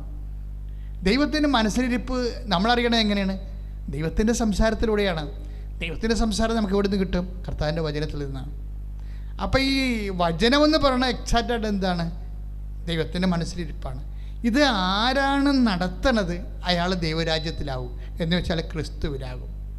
അപ്പോൾ വചനം എപ്പോഴും ഒന്ന് പ്രാർത്ഥിച്ചേ, കർത്താവായ ദൈവമേ, അങ്ങയുടെ വചനം നടപ്പിൽ വരുത്താനുള്ള വിവേചന ശക്തിയും അതിൻ്റെ കൊതിയും എൻ്റെ കഴിവും അതിന്റെ കഴിവും എനിക്ക് നൽകണമേ. അതിനാൽ അതുവഴി ഞാൻ ഈശോയെ അനുഭവിക്കാൻ ഇടയാക്കണമേ. ശ്രുതിക്കട്ടെ ഹല്ലേലൂയ, ഹല്ലേലൂയ, ഹല്ലേലൂയ, ഹല്ലേലൂയ. കരങ്ങൾ ഉയർത്തിക്കൊണ്ട് ശ്രുതിക്കട്ടെ. ഹല്ലേലൂയ. യേശുവേ ആരാധന, യേശുവേ നന്ദി. കർത്താവേ, ഞങ്ങൾ അങ്ങേ സ്തുതിച്ച് പ്രാർത്ഥിക്കുന്ന കർത്താവേ, കർത്താവേ അങ്ങേ അറിയാൻ, അങ്ങയുടെ വഴികൾ അറിയാൻ കർത്താവേ, ഉടമ്പടിയിലൂടെ കർത്താവേ അവിടുത്തെ സാന്നിധ്യത്തിലൂടെ. എൻ്റെ സഹോദരൻ കേട്ടുകൊണ്ടിരിക്കുന്നത് എന്താണ്? നമുക്ക് വിവാഹം ഒത്തുവന്നു, അതുപോലെ തന്നെ ഓരോ കുഞ്ഞുങ്ങളെ ലഭിച്ചു, ജോലി ലഭിച്ചു, ഉടമ്പടിയിലൂടെ ലഭിക്കുന്ന ഓരോ വിഷയങ്ങൾ. പക്ഷേ നിനക്ക് കുറച്ചുകൂടി സാക്ഷരതയുള്ള വിശ്വാസിയാണെങ്കിൽ നീ അത് തിരിച്ചറിയണം. എന്താ തിരിച്ചറിയേണ്ടത്? ഇതിലൂടെ ക്രിസ്തുവാണ് എന്നിലേക്ക് വന്നിരിക്കുന്നത്, അല്ല അതൊരു വസ്തുവല്ല വന്നിരിക്കുന്നത്. മനസ്സിലായില്ലേ? ഒരു വസ്തുവല്ല എനിക്ക് ലഭിച്ചിരിക്കുന്നത്. എന്താണ്? ഇതുവഴി ക്രിസ്തുവിനെയാണ് എനിക്ക് ലഭിച്ചിരിക്കുന്നത്. കാര്യം എന്താണ്? ക്രിസ്തു എല്ലാമാണെന്ന്. പിന്നെ എന്താണ്? ക്രിസ്തു, അതായത് ഇതൊക്കെ നിങ്ങൾക്ക് ആവശ്യമാണെന്ന് നിങ്ങളുടെ സ്വർഗസ്ഥനായ പിതാവ് അറിയുന്നു. അപ്പോഴേ അതിൻ്റെ കൂടെ വചനം പറഞ്ഞത് എന്താണ്? നിങ്ങൾ ആദ്യം ഫസ്റ്റ് റെഫറൻസ് കൊടുക്കാൻ പറയണത്. ഫസ്റ്റ് റെഫറൻസ് ആദ്യം നിങ്ങൾ ക്രിസ്തുവിനെ അന്വേഷിക്കണം, ബാക്കിയുള്ളത് ചേർത്ത് നൽകും. ബാക്കിയുള്ളതെന്ന് പറഞ്ഞാൽ ക്രിസ്തുവിനെ അന്വേഷിച്ച് കഴിഞ്ഞ് ക്രിസ്തുവിനെ തന്നെയാണ് നമുക്കത് കിട്ടുന്നത്. ക്യാഷ് ആൻഡ് കൈൻഡായിട്ടും പല പല ജീവിത വിഷയങ്ങളുടെ പരിപോഷണമായിട്ടും എല്ലാം ക്രിസ്തുവിനെ തന്നെ കിട്ടണത്. കാര്യം ക്രിസ്തു എല്ലാ വിഷയങ്ങളിലും ഇടപെടും. ഇപ്പം അപ്പമില്ലാത്തവർക്ക് അപ്പം കൊടുക്കും, ഇല്ലേ? വീഞ്ഞില്ലാത്തപ്പോൾ വിഴിഞ്ഞ് കൊടുക്കും. ഇങ്ങനെ ഓരോ കാര്യം, ഒരു മനുഷ്യന് ആവശ്യമായ എല്ലാ വിഷയത്തിൻ്റെ മേലും ക്രിസ്തുവിലൂടെ ദൈവം നമ്മൾക്ക് ദൈവത്തിൻ്റെ പദ്ധതി പ്രകാരം പരിപാലനയുടെ ഭാഗമായിട്ടുള്ളതാണ്. അച്ഛൻ എന്താ ചോദിച്ചതെന്ന് പറയണമെന്ന് വെച്ചാൽ, നിങ്ങൾ ഇതൊക്കെ കിട്ടുമ്പോൾ എനിക്ക് പ്രാർത്ഥിച്ചു എനിക്കത് കിട്ടിയെന്നല്ല പറയേണ്ടത്. എനിക്ക് ക്രിസ്തുവിനെ കിട്ടി അതിലൂടെ. അപ്പം ഈശോയ്ക്ക് ഉന്നതമായ സ്ഥാനം കൊടുക്കണം. പ്രാർത്ഥിക്കുക, കർത്താവായ ദൈവമേ, ഓരോ അനുഗ്രഹങ്ങൾ ലഭിക്കുമ്പോഴേ കർത്താവിന്റെ വചനം ഞാൻ പാലിച്ചുകൊണ്ട് ഉടമ്പടി ചെയ്തതിന്റെ പ്രകാരം അവൻ പറയണത് പോലെ ചെയ്യുമ്പോൾ അതനുസരിച്ച് എനിക്ക് അനുഗ്രഹങ്ങളെ ലഭിക്കുമ്പോൾ ഏറ്റവും വലിയ അനുഗ്രഹം ക്രിസ്തുവാണെന്ന് ആ അനുഗ്രഹത്തിലൂടെ എനിക്ക് ലഭ്യമാകുന്ന അനുഗ്രഹത്തിലൂടെ എനിക്ക് ക്രിസ്തുവിനെ തന്നെയാണ് ലഭിക്കണമെന്നുള്ള വലിയ വിവേചനത്താൽ എന്നെ അഭിഷേകം ചെയ്യണം. പരിശുദ്ധ പരമദിവ്യകാരുണ്യത്തിന്. പ്രിയപ്പെട്ടവരെ, നമ്മൾ ഇപ്പോഴേ ധ്യാനം സഞ്ചരിച്ചുകൊണ്ടിരിക്കുന്നതിൻ്റെ വഴിയെന്ന് പറയുന്നത് വാഗ്ദാനം പ്രാപിക്കുന്നതിന് വേണ്ട ആവശ്യങ്ങൾ എന്തെല്ലാം ഉണ്ടെങ്കിൽ നമുക്ക് വാഗ്ദാനം പ്രാപിക്കാം. എന്തെല്ലാം നമ്മുടെ ഉണ്ടെങ്കിൽ. അപ്പോൾ നമ്മൾ ആദ്യം കണ്ടത് എന്താണ്? ഗലാത്യർ 4:3-22 എന്താ കണ്ടത്? വിശ്വാസം ഉണ്ടെങ്കിൽ നമുക്ക് വാഗ്ദാനം പ്രാപിക്കാം. പിന്നെ എന്താണ് വേണ്ടത്? പ്രത്യാശ, പ്രാർത്ഥന. പ്രത്യാശയും പ്രാർത്ഥനയും. അതിൻ്റെ വചനം നടപടി പുസ്തകം 26:7. നടപടി പുസ്തകം 26-ാം അധ്യായം 7-ാമത്തെ വാക്യം. പ്രിയമുള്ളവരെ, ഞങ്ങളുടെ 12 ഗോത്രങ്ങളും രാത്രിയും പകലും തീഷ്ണതയോടെ ആരാധന അർപ്പിച്ചുകൊണ്ട് ഈ വാഗ്ദാനം പ്രാപിക്കാമെന്ന് പ്രത്യാശിക്കുന്നു. അപ്പൊ അതായത് ദൈവജനത്തിന് വാഗ്ദാനം പ്രാപിക്കാൻ കൊടുത്തിരിക്കുന്ന രണ്ടാമത്തെ ഒരു വഴി എന്ന് പറഞ്ഞാൽ എന്താണ്? രാത്രിയും പകലും പ്രാർത്ഥിക്കുക. ഇപ്പോൾ ഉടമ്പടിയിൽ ഒത്തിരിയേറെ പ്രാർത്ഥനയുണ്ട്, അല്ലേ? ഇപ്പം ഞാനൊക്കെ രാത്രി 2 മണിക്ക് എഴുന്നേറ്റ് പ്രാർത്ഥിക്കും. കുറേ വർഷങ്ങളായിട്ട് അങ്ങനെ പ്രാർത്ഥിക്കും. അസുഖമാണെങ്കിൽ, ഭയങ്കര തളർന്നൊക്കെ പോവുകയാണെങ്കിൽ ആ ദിവസങ്ങളിൽ ചിലപ്പോൾ എഴുന്നേക്കാൻ താമസിക്കുന്നേ ഉള്ളൂ. അല്ലെങ്കിൽ 2 മണിക്കും 12 മണിക്കും ഇടയ്ക്ക് രാത്രി പ്രാർത്ഥിച്ചിരിക്കാം. അത് രാത്രി പ്രാർത്ഥനയ്ക്ക് പ്രത്യേകതയുണ്ട്. എന്താണ്? മറ്റ് നമ്മൾക്ക് സാധാരണ പ്രാർത്ഥനയേക്കാൾ ഉപരി നമുക്ക് കുറച്ച് അതിൻ്റെ അകത്ത് കമ്മിറ്റ്മെൻറ്റ്സ് വേണം. രാത്രി പ്രാർത്ഥിക്കണമെങ്കിൽ ഇപ്പോൾ ഞാനൊരു ജപമാല ചൊല്ലത്തുള്ളൂ, ചിലപ്പോൾ 2 ജപമാല ചൊല്ലും. വെച്ചാൽ ഉറക്കം പോവുമല്ല നമ്മൾ. സ്വാഭാവികമായിട്ട് രാത്രി പ്രാർത്ഥിക്കുമ്പോൾ എഴുന്നേറ്റിട്ട് പിന്നെ പ്രാർത്ഥിക്കുകയാണെങ്കിൽ നമ്മുടെ മൈൻഡൊക്കെ വേറെ സെറ്റാവും. ആ ഉറക്കം പോയി കഴിഞ്ഞാൽ പിന്നെ അപ്പോൾ നമുക്ക് ഒരു പ്രാർത്ഥന കൂടി, ഒരു ജപമാല ചെല്ലാനുള്ള സമയം കൂടി കിട്ടും. ചിലപ്പോൾ 2 ജപമാല ചെല്ലും. ഇപ്പോൾ എന്താ അങ്ങനെ ചെല്ലണമെന്ന് പറയുമ്പോൾ, അങ്ങനെ ഉണർന്നിരിക്കുമ്പോൾ, രാത്രി കാലങ്ങൾ ഉണർന്നിരിക്കുമ്പോൾ അതിൻ്റെ അകത്തുനിന്ന് ഉണ്ടാകുന്നത് വിശ്വാസം മാത്രമല്ല, രാത്രി പ്രാർത്ഥനയ്ക്ക് സ്നേഹമുണ്ടാകും ദൈവത്തോട്. കാര്യം ദൈവവും നമ്മളും മാത്രമേ ഉള്ളവിടെ. 2 വ്യക്തികൾ, ഉടമ്പടി എടുത്ത നീയും ഉടമ്പടിയുടെ കക്ഷിയായിരിക്കണ അടുത്തതാരാണ്? ദൈവമാണ്, അല്ലേ? ഉടമ്പടിയുടെ 1-ാം കക്ഷി ദൈവവും 2-ാം കക്ഷി നമ്മളുമാണ്. ഇത് ഉഭയ കക്ഷിയാണ്, അതായത് ബൈലാറ്ററൽ എഗ്രിമെൻ്റാണ്. അപ്പം നമ്മൾ നമ്മുടെ കക്ഷിയുമായിട്ട് കാണുകയാണ്. അപ്പം നിസ്സാര കാര്യമല്ലത്. കാര്യം പകലൊക്കെ ഒത്തിരിയേറെ ആൾക്കാരൊക്കെ അവിടെ ഇവിടെയൊക്കെ നടക്കുകയും വിളിക്കുകയും നമ്മൾ തിരക്കുകയും അന്വേഷിക്കുകയും ചെയ്യുമ്പോഴും രാത്രി ഈ സമയത്ത് ആരും നമ്മളെ വിളിക്കാനില്ല, നമ്മൾ ദൈവത്തിൻ്റെ കൂടെ ഇരിക്കുകയാണ്. അപ്പം ഇപ്പോൾ എന്താ പറഞ്ഞത്? അതാണ് പൗലോസ് പറയണത് ഈ ആക്ട്സ് നടപടി പുസ്തകം 26:7 ഞങ്ങൾ 12 ഗോത്രങ്ങളാണ്. 12 ഗോത്രങ്ങളും രാത്രിയും പകലും തീഷ്ണതയോടെ ആരാധന അർപ്പിച്ചുകൊണ്ട് ഈ വാഗ്ദാനം പ്രാപിക്കാമെന്ന് പ്രത്യാശിക്കുന്നു. അതാണ് വാഗ്ദാനം പ്രാപിക്കുന്നതിൻ്റെ ഒരു സംഭവം. ഇടതടവില്ലാതെ പ്രാർത്ഥിക്കുക. അപ്പം നിങ്ങൾ ഓർക്കും ഒരു പണിക്കും പോകാതിരുന്ന് പ്രാർത്ഥിക്കുക. അങ്ങനെയല്ല, മനസ്സിലൊരു ഓർമ്മയാണെല്ലാം, അല്ലേ? മനുഷ്യന് വേണമെങ്കിൽ ഏത് സമയത്ത് വേണമെങ്കിലും ഓർക്കാം. ഇപ്പം സ്മൃതി കുർബാനയില്ലേ? സ്മൃതി കുർബാന ഇപ്പം ഞങ്ങൾക്കൊക്കെ ഒരു സ്ഥലത്ത് കുർബാന അർപ്പിക്കാൻ പറ്റാത്തൊരു സാഹചര്യമാണെങ്കിൽ ഓർമ്മയിൽ കർത്താവിൻ്റെ പീഡാസഹനങ്ങളെയും അതുപോലെ തന്നെ ആ തിരുവചനങ്ങളെയും ഒക്കെ ഓർമ്മയിൽ കൊണ്ടുവരും. എനിക്ക് സാഹിത്യ അക്കാദമി പഠിക്കുന്ന കാലത്തേക്ക് അങ്ങനെയൊക്കെ സംഭവിച്ചിട്ടുണ്ട്. ഒരു 1-2 ദിവസങ്ങൾ എനിക്ക് ബലിയർപ്പിക്കാൻ പറ്റാത്തൊരു കണ്ടീഷൻ. അവിടെ കുർബാന അർപ്പിക്കാൻ പറ്റിയ യോഗ്യതയുള്ള സ്ഥലമല്ല. അങ്ങനെയുള്ള സ്ഥലങ്ങളൊക്കെ അപൂർവമല്ലേ? അപ്പം അങ്ങനെ വരുമ്പോൾ നമ്മൾ എന്ത് ചെയ്യും? ആ ബൈബിൾ ഭാഗങ്ങളെല്ലാം വായിക്കും. ആ സമയത്ത് ഇരുന്നുണ്ട് കർത്താവിൻ്റെ പീഡാസഹനത്തിൻ്റെയും കുർബാന സ്ഥാപനത്തിൻ്റെയും വചനങ്ങളെ. ഇപ്പം എന്താണ് കാര്യം? കർത്താവിനറിയാം സിറ്റുവേഷൻസ് എന്താണെന്ന്. പക്ഷെ നമുക്ക് ആ ഒരു ആഗ്രഹമുണ്ട്, ഉള്ളിലുള്ള ആഗ്രഹമുണ്ട്.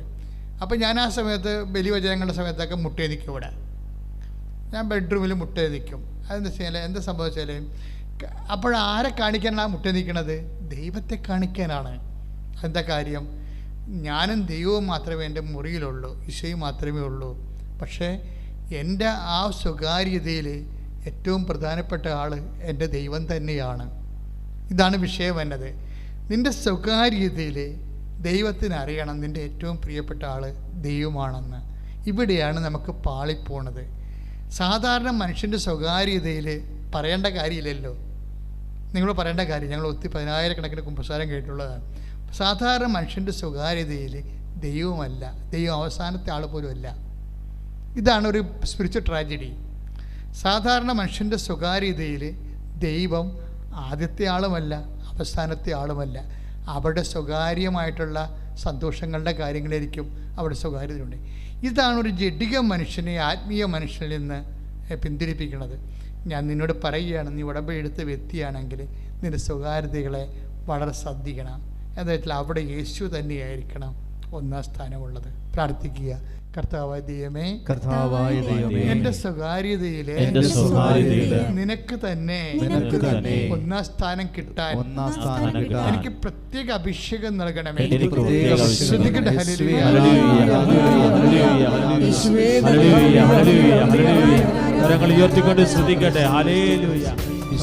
പ്രാർത്ഥനാ മൈൻഡാണ് ഒരു വ്യക്തിയുടെ പ്രാർത്ഥനാ മൈൻഡ്. പ്രാർത്ഥന വെച്ചാൽ ദൈവത്തെക്കുറിച്ചുള്ള ഓർമ്മകൾ, അത് പ്രധാനപ്പെട്ട സീരിയസ് ആയിട്ടുള്ള കാര്യമാണ്. അപ്പം നീ ഒരു ഉടമ്പടി ചെയ്തെന്ന് പറഞ്ഞ് ഉടമ്പടി ചെയ്തിട്ട് ഉടമ്പടി ചെയ്യുമ്പോൾ രാവിലെ എഴുന്നേറ്റ് പ്രാർത്ഥിക്കണം, രാത്രി ഉടമ്പടി പ്രാർത്ഥന ഉണ്ട്.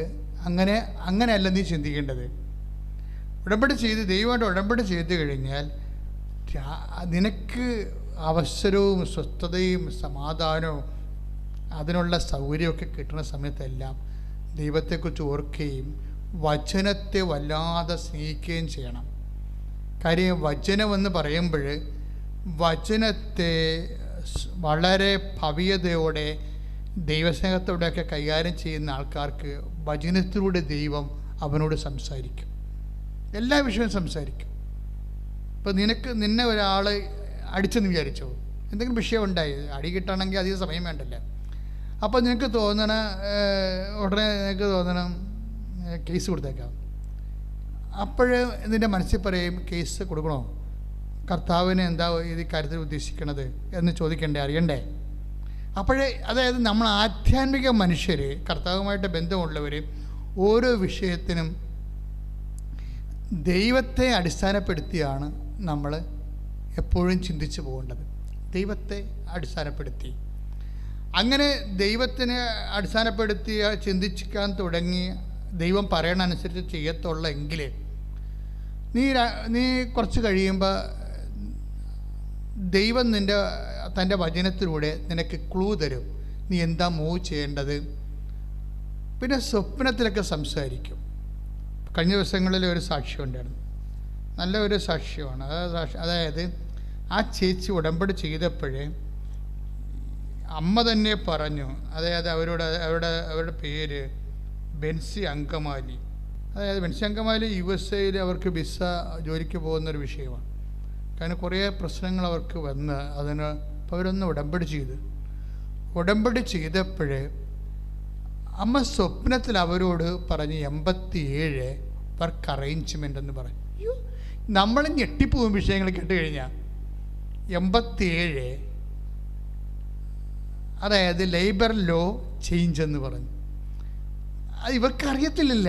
ഇവള് വിചാരിച്ച് അപ്പോൾ അമ്മയാണ് സ്വപ്നത്തിൽ വന്നതെന്ന് മനസ്സിലായി. പക്ഷെ അമ്മയുടെ രീതി എന്ന് പറഞ്ഞാൽ ആ പെർട്ടിക്കുലർ സബ്ജക്റ്റ് ഡീൽ ചെയ്യും. നമ്മളിതിപ്പോൾ ഉടമ്പടിയിൽ വന്നൊക്കെ മനസ്സിലായതൊരു കാര്യം, ഉടമ്പടി സാക്ഷ്യങ്ങൾ കേൾക്കുമ്പോൾ നമുക്ക് മനസ്സിലാകണത്. കാര്യം എനിക്ക് നല്ലവണ്ണം അത് മനസ്സിലാകും. കാര്യം ഉടമ്പടി അമ്മ തരണ മുമ്പ് ഞാൻ ശുശ്രൂഷ ചെയ്തുകൊണ്ടിരുന്ന ആളാണ്. കാര്യം 1989 ശുശ്രൂഷ തുടങ്ങിയത്. 2004 അമ്മ പ്രത്യക്ഷപ്പെട്ടത്. 2015 നമുക്ക് ഉടമ്പടി കിട്ടിയത്. അപ്പോൾ അത്രയും കാലത്തെ ശുശ്രൂഷയിൽ ഉണ്ടാകുന്ന അനുഭവങ്ങളൊക്കെ എനിക്കറിയാം. പണ്ടെനിക്ക് സാക്ഷ്യപേടകം എന്ന് പറഞ്ഞൊരു പുസ്തകം ഉണ്ടായിരുന്നു, കൃപാസനത്തിന് സാക്ഷ്യപേടകം. ഇപ്പോഴും ഉണ്ട് ആ പുസ്തകത്തിന്, പഴയ കോപ്പികൾ ഇപ്പോഴും ഉണ്ട്. അതിൻ്റെ അർത്ഥം എന്ന് വെച്ചാൽ അന്ന് നടന്ന പ്രധാനപ്പെട്ട സാക്ഷ്യങ്ങളെല്ലാം ആശുപത്രികളിൽ കൊണ്ടുപോയി കൊടുക്കാൻ വേണ്ടി ഉണ്ടാക്കിയൊരു പുസ്തകമാണത്. ആശുപത്രികളിൽ കൊണ്ടുപോയി കൊടുക്കാൻ, ആശുപത്രി രോഗികളായിട്ടിരിക്കുന്ന സമയത്ത് സാക്ഷ്യങ്ങൾ കേൾക്കുമ്പോൾ കർത്താവ് അവരോട് സംസാരിക്കും, ഇല്ലേ? അപ്പം അത് അങ്ങനെ ഒരു സുവിശേഷ ജോലിക്ക് വേണ്ടി ഉണ്ടാക്കിയ സാക്ഷ്യപേടകം. ആ സാക്ഷ്യപേടകത്തിൽ ഒരു 100 കണക്കിന് സാക്ഷ്യങ്ങളുണ്ട്, നല്ല സാക്ഷ്യങ്ങൾ. പക്ഷേ ഉടമ്പടിയുടെ കാലം വരുമ്പോൾ ഉടമ്പടി very particular, very personal, up to the matter. അതാണ് ഉടമ്പടി സാക്ഷ്യങ്ങളുടെ ഒരു ഫീച്ചർ എന്ന് പറയുന്നത്. അത് വളരെ വ്യക്തതയുണ്ടാകും. വ്യക്തതയല്ല, വളരെ വ്യക്തിപരമായിരിക്കും, ഭയങ്കര ക്ലാരിറ്റി ആയിരിക്കും. Above all it is so personal. ഇപ്പോൾ വ്യക്തിയോട് ഇപ്പോൾ അമ്മ എന്താ പറയണത്, നിന്നെ അവളോട് എന്താ പറഞ്ഞത്, അമ്മയോട് എന്താ അമ്മ പറഞ്ഞത്? അതായത് രാത്രി അവർക്കുണ്ടാകുന്ന സ്വപ്നമാണ്. ശ്രുതികട്ടെ ഹല്ലേലൂയ, യേശുവേ ആരാധന ആരാധന ആരാധന ആരാധന hallelujah hallelujah hallelujah hallelujah hallelujah hallelujah. യേശുവേ നന്ദി കർത്താവേ, സ്തോത്രത്തെ ഹല്ലേലൂയ ഹല്ലേലൂയ ഹല്ലേലൂയ. യേശുവേ ആരാധന, ഹല്ലേലൂയ കർത്താവേ ആരാധന. കർത്താവേ ഞങ്ങൾ അങ്ങയെ സ്തുതിച്ച് പ്രാർത്ഥിക്കുന്നു. കർത്താവേ യേശുവേ ഞങ്ങൾ സമർപ്പിച്ച് പ്രാർത്ഥിക്കുന്നു. ബെൻസി വർഗീസ് അങ്കമാലിയിലുള്ള സഹോദരിയുടെ പ്രശ്നം, അവർക്ക് എമിഗ്രേഷനിൽ നിന്ന്, US എമിഗ്രേഷനിൽ നിന്ന് ഒരു പേപ്പർ വരണം.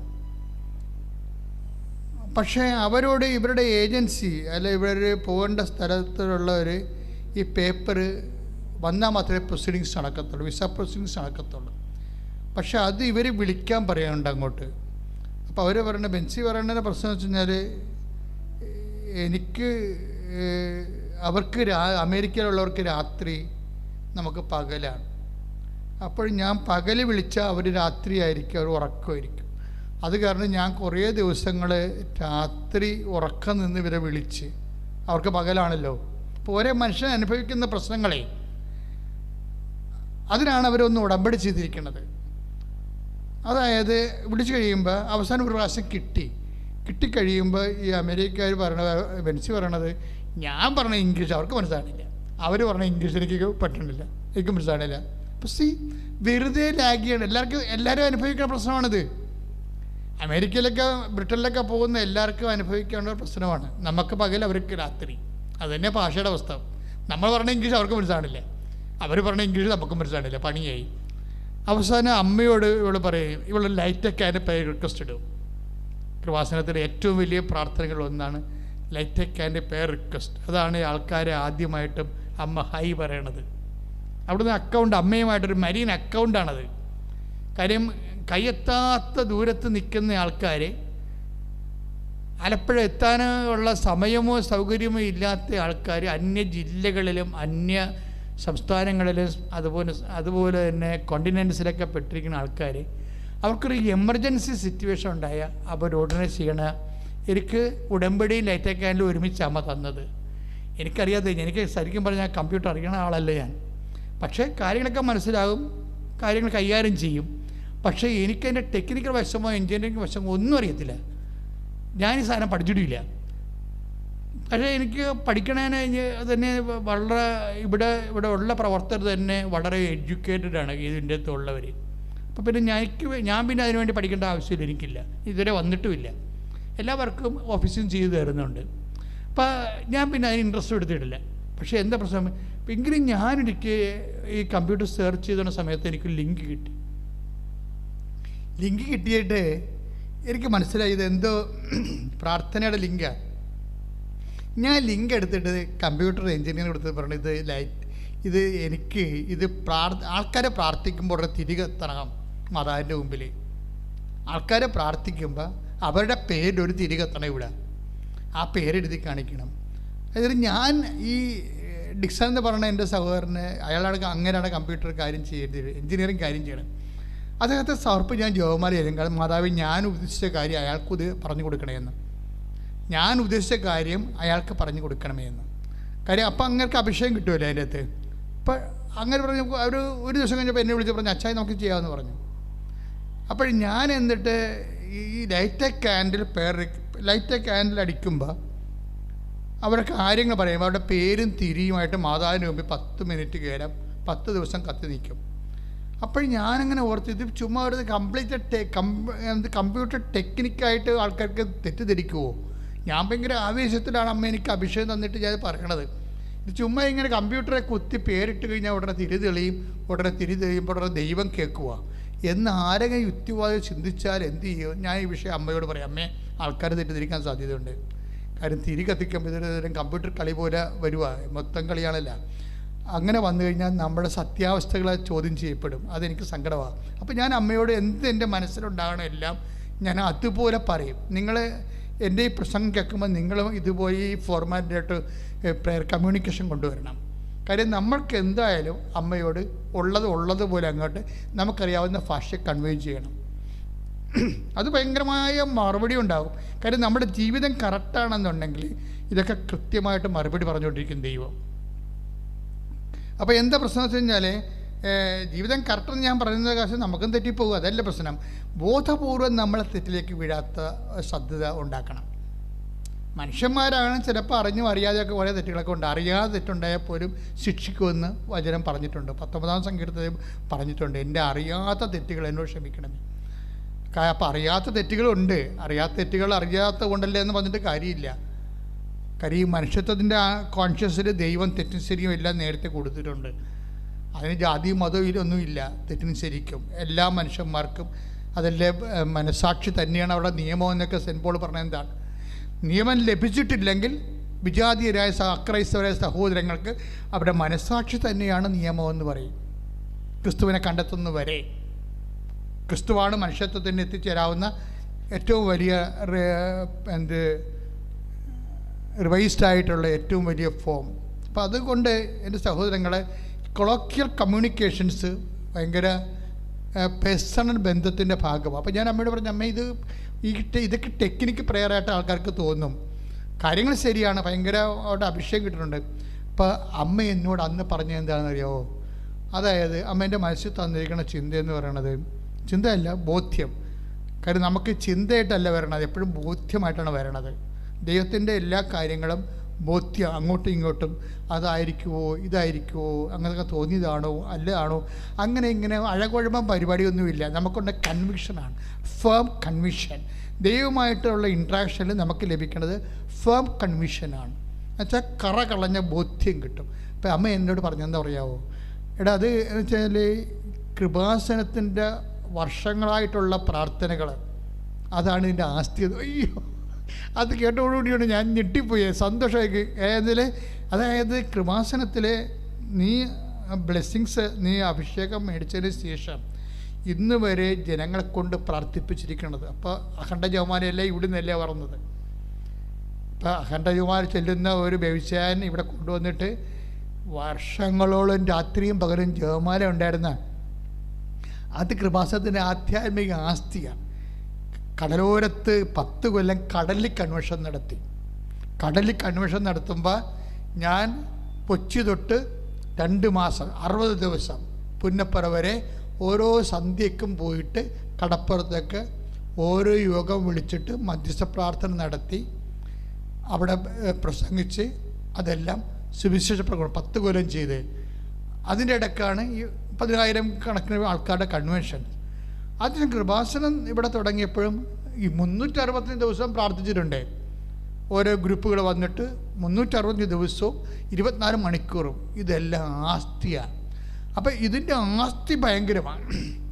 ഈ ആസ്തിയിലാണ് ലൈറ്റക്കാൻ്റെ പേര് റിക്വസ്റ്റ് ഇടുന്നത്. ഇപ്പോൾ ആ ചേച്ചി എന്താ ചെയ്തിരിക്കുന്നത്, ബെൻസി എന്താ ചെയ്തിരിക്കുന്നത്, അവർ അമേരിക്കക്കാരോട് സംസാരിക്കണത് അവർക്ക് മനസ്സിലാണില്ല. രാത്രി ഉറക്കാൻ നിലക്ക് 2 മണിക്കൊക്കെയാണ് സംസാരിക്കുന്നത്, ഇവരോട് സംസാരിക്കാൻ വേണ്ടി, അവരുടെ ഓഫീസ് അല്ലേ വർക്ക് ചെയ്യാൻ വേണ്ടി. അപ്പോൾ അവർ പറയണ ഇംഗ്ലീഷ് ഇവർക്ക് മനസ്സിലാണില്ല, ഇവർ പറഞ്ഞ ഇംഗ്ലീഷ് അവർക്ക് മനസ്സിലാണില്ല. അപ്പോഴേ കൺഫ്യൂഷൻ. ഇപ്പോൾ ഇവരെന്ത് ചെയ്ത് കൃപാസ എത്തുന്നുമ്പോൾ അവർ ലൈറ്റക്കാൻ്റെ പേർ റിക്വസ്റ്റ് ഇട്ട്. ലൈറ്റക്കാൻ്റെ പേർ റിക്വസ്റ്റ് ഇട്ടോടുകൂടി അമ്മേ എനിക്ക് എമിഗ്രേഷൻ ക്ലിയർ ആകുന്നില്ല, എനിക്ക് അവിടുന്ന് ഒരു കൺകറൻസി കിട്ടിയാൽ മാത്രമേ വിസ പ്രോസസ്സിങ് തുടങ്ങത്തുള്ളൂ എന്നാണ് ഇവർ പറയണത്. അപ്പോൾ അതുകൊണ്ട് നടക്കത്തില്ലെന്ന് പറഞ്ഞതാണ്. അപ്പോൾ ഇവർ ലൈറ്റക്കാൻ്റെ പേർ റിക്വസ്റ്റ് ഇട്ടോടുകൂടി ഈ ബെൻസി വർഗീസിൻ്റെ രാത്രി അമ്മ അവർക്ക് സ്വപ്നത്തിൽ കണ്ടിട്ട് പറയും 87 വർക്ക് ലോ അറേഞ്ച്മെൻ്റ് എന്ന് പറയും. അയ്യോ, അത് അവരെ സാക്ഷ്യം കേൾക്കാൻ ഇന്നിട്ടിരിക്കുന്ന സാക്ഷ്യമാണത്. അതായത് 87 ദിവസം കഴിയുമ്പോൾ ഈ രാജ്യത്ത് വർക്ക് ലോ അറേഞ്ച് നിനക്ക് പറ്റുന്ന രീതി, നിന്നെ കൂടി അക്കോമഡേറ്റ് ചെയ്യാൻ പറ്റുന്ന രീതിയിൽ അവിടെ തൊഴിൽ നിയമം മാറാൻ പോകുന്നതെന്ന്. അപ്പോൾ ഇതാണ് ഇതിൻ്റെ ഒരു രീതി എന്ന് പറയുന്നത്. നമുക്ക് ഞെട്ടിപ്പോകും നമ്മളെ. അതായത് ഒരു വ്യക്തി ഏത് വിഷയത്തിലാണ് വേദന അനുഭവിക്കണത്, കൈയും കാലും എത്താത്ത രീതിയിൽ നടുക്കടലിൽ കിടക്കുന്നത്, ആ പർട്ടിക്കുലർ വിഷയത്തിൽ ദൈവം ഇടപെടും. പർട്ടിക്കുലർ രാജ്യത്തിൻ്റെ നിയമങ്ങളൊക്കെ അമ്മ ചേഞ്ച് ചെയ്യും. ഇത് പുതിയ കാര്യമല്ല. ഞങ്ങളിതിങ്ങനെ വലിയ അത്ഭുതമില്ലാതെ പറയണ കാര്യം, ഈ രാജ്യങ്ങളുടെ നിയമങ്ങൾ അമ്മ ചേഞ്ച് ചെയ്യണത് ഏതാണ്ട് 4ാമത്തെ സാക്ഷ്യമാണ് ഇവിടെ. ഒരു അത്യാവശ്യം വന്നു കഴിഞ്ഞാൽ നിന്നെ ഏത് അക്കൗണ്ടിലും അമ്മ നിലനിർത്തും. എൻ്റെ മക്കളെ, എൻ്റെ പ്രശ്നം വെച്ച് കഴിഞ്ഞാൽ ഒരിക്കലും നമ്മൾ ദൈവത്തിൻ്റെ രീതികളൊക്കെ കണ്ടു കഴിഞ്ഞാൽ പിന്നെ നമ്മൾ പാപമെന്ന് പറയണത് എന്താ, ആ ദൈവത്തിൽ നിന്ന് അകന്നു പോണത് മാത്രമാണ്. അല്ല നീ ചെയ്ത് കൂട്ടണ മണ്ടത്തരങ്ങളും കാര്യങ്ങളൊന്നും അല്ല. പാപമെന്ന് പറയണത് എന്താ, നിന്നെ പരിപാലിക്കണ ദൈവത്തിൽ നിന്ന് മറന്നു പോണത്, ഓർക്കാതിരിക്കണതാണ് പാപം.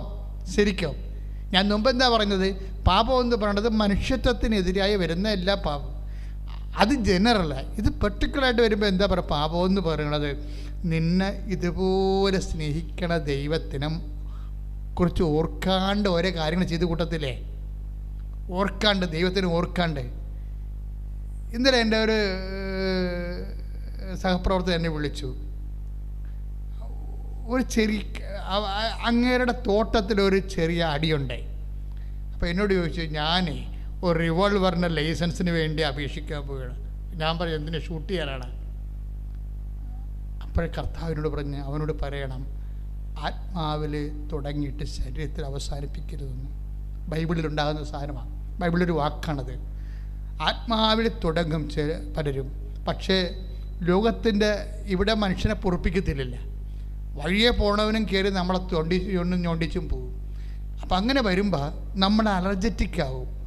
അലർജറ്റിക്കായി കഴിയുമ്പോൾ സിറ്റുവേഷൻസ് ചേഞ്ച് ആകുമ്പോൾ നമ്മളെന്ത് ചെയ്യും? നമ്മളും മാനുഷികവുമായിട്ട് തന്നെ പ്രതികരിക്കും. ഇതൊരു ടെസ്റ്റിംഗ് ടൈമാണ്. അപ്പോൾ ടെസ്റ്റിംഗ് ടൈം ആകുമ്പോൾ ഉണ്ടാകുന്നൊരു വിഷയം ഇതുപോലെ എല്ലാവർക്കും ഉണ്ടാവും.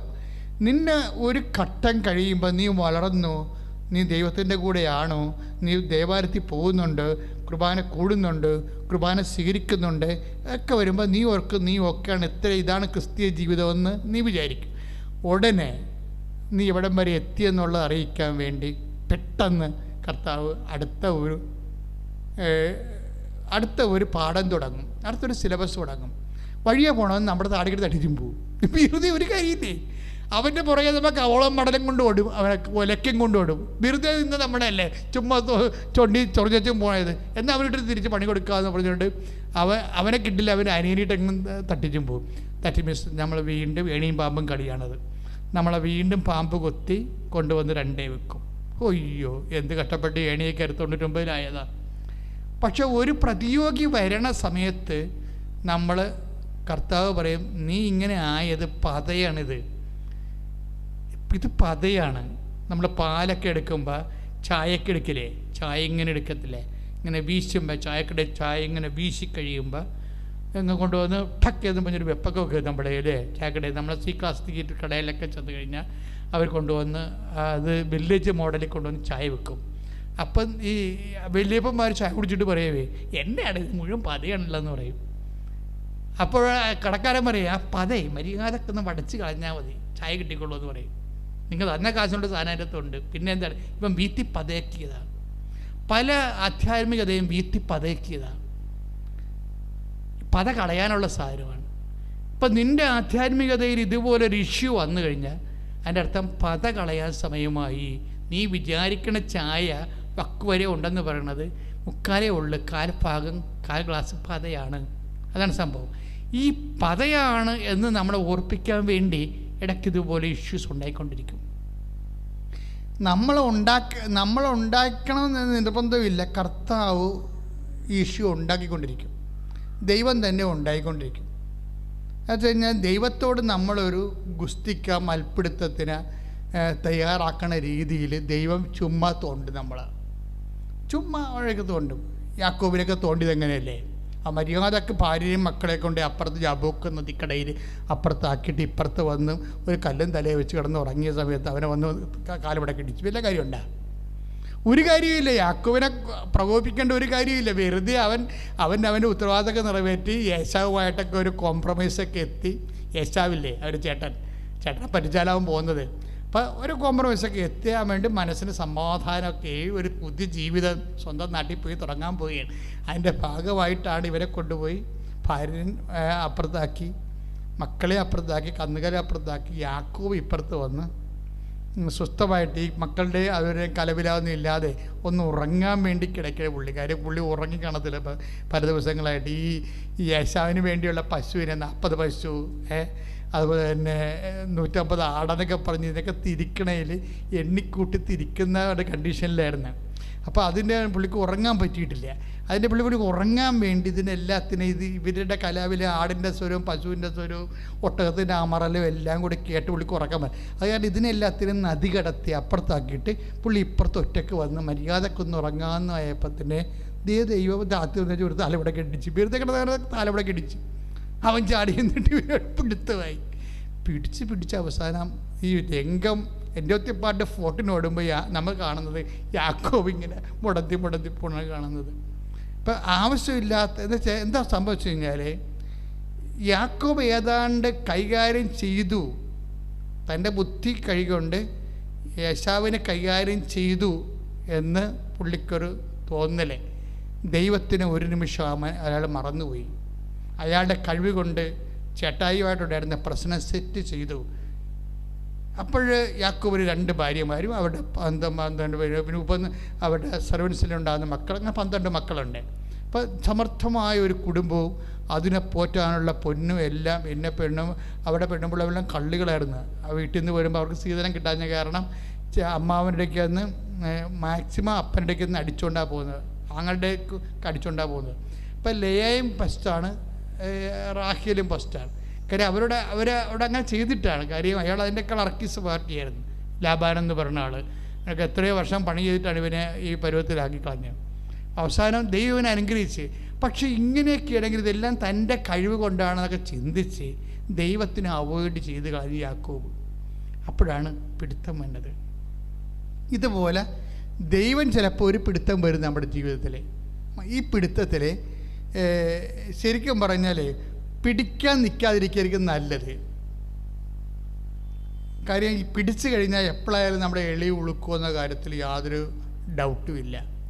അമ്മ ആണെങ്കിൽ അമ്മയ്ക്ക് എത്ര സമയത്ത് വേണമെങ്കിലും അപ്പായുമായിട്ട് ഒരു ഗുസ്തിക്ക് തയ്യാറായിരുന്നു. കാര്യം അമ്മയോട് പറഞ്ഞ കാര്യങ്ങളൊന്നും അല്ല നടന്നത്, അല്ലേ? യാക്കോബിൻ്റെ ഗോത്രത്തിൽ അവരെന്നേക്കും ഭരിക്കും, ദാവീദിൻ്റെ സിംഹാസനം അവനേക്ക് ലഭിക്കും എന്നൊക്കെ പറഞ്ഞിട്ട് ഒരു കുന്തവും ഇല്ല. അവസാനം ചാണാക്കുഴി പെറ്റ് കിടക്കേണ്ട കണ്ടീഷൻ വന്നപ്പോൾ ഗുസ്തിക്ക് പറ്റുന്ന എല്ലാ പരിപാടിയും ദൈവം തന്നെ ഒപ്പിക്കും നമ്മുടെ ജീവിതത്തിൽ. ഇത് മനസ്സിലാക്കാനുള്ള ഒരു കഴിവ് അമ്മയ്ക്കുണ്ടായിരുന്നു. അമ്മ പറഞ്ഞു, അപ്പ ഗുസ്തിക്കുള്ള ഉദ്ദേശമാണെന്ന് എനിക്കറിയാം, പക്ഷെ നമ്മളതിന് കിട്ടത്തില്ല കേട്ടാ. പരിശുദ്ധാത്മാവ് എന്നോട് പറഞ്ഞിട്ടുണ്ട് അപ്പം ഗുസ്തിക്ക് വന്നിരിക്കണമെന്ന്. ഞാൻ ഗുസ്തിക്കില്ല. അമ്മ തർക്കിച്ചില്ല, അമ്മ ബഹളം ഉണ്ടാക്കില്ല, ഹൃദയത്തെ സംഗ്രഹിച്ചു. അതാണ് ഏറ്റവും അമ്മയുടെയൊക്കെ ഒരു നിലപാട്. ആധ്യാത്മികമായി വളരണമെന്നുണ്ടെങ്കിൽ മിനിമം ഹോളി സ്പിരിറ്റ് വേണം. പരിശുദ്ധാത്മാവ് അമ്മയോട് പറഞ്ഞ, അമ്മ മേരി ഇത് പാഠത്തിലുള്ളതാണ്, സിലബസിലുള്ളതാണ്, അപ്പം ഗുസ്തിക്ക് വരുന്നതായിരിക്കണം, അതാണ് നിന്നെ കൊണ്ട് ചാണാക്കുഴി തട്ടിയത്, നീ മിണ്ടിപ്പോരെന്ന് പറഞ്ഞു.